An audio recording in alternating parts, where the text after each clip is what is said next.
Hi friends, మనకి HMPV అనే కొత్త వైరస్ అయితే చైనాలో వచ్చింది కదా. రీసెంట్గా బెంగళూరులో కూడా ఇద్దరు చిన్న పిల్లలు ఈ వైరస్ బారిన పడినట్లయితే మనకు అప్డేట్స్ అయితే ఉన్నాయి.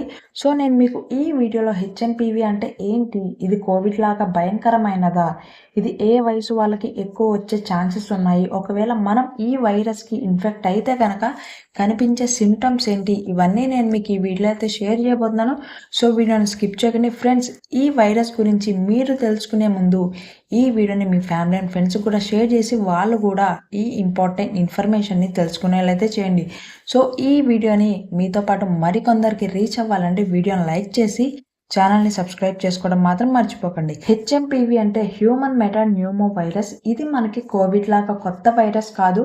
కోవిడ్ వచ్చినప్పుడు అందరం ఎంత ఇబ్బంది పడ్డామో అంత ఇబ్బంది ఇప్పుడైతే ఈ వైరస్ అనేది మనకి కలిగించకపోవచ్చు, కానీ అలా అని మనమైతే లైట్ తీసుకోకూడదు. మన జాగ్రత్తలో మనమైతే ఉండాలి.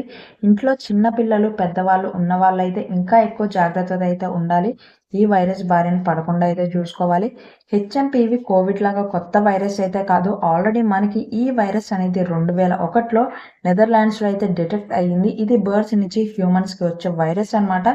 వయసుని బట్టి చూసుకుంటే 10 సంవత్సరాల లోపు పిల్లలకి, అలానే 60 సంవత్సరాలు దాటిన వాళ్ళకి త్వరగా ఇన్ఫెక్ట్ అయ్యే అవకాశాలు అయితే ఎక్కువనే. మిగతా వాళ్ళకి రాదు అని కాదు, కానీ ఇమ్యూనిటీ పవర్ ఎవరికైతే తక్కువ ఉంటుందో, లోగా ఉంటుందో వాళ్ళకు కూడా త్వరగా ఇన్ఫెక్ట్ అయ్యే ఛాన్సెస్ అయితే ఎక్కువ ఉంటుంది.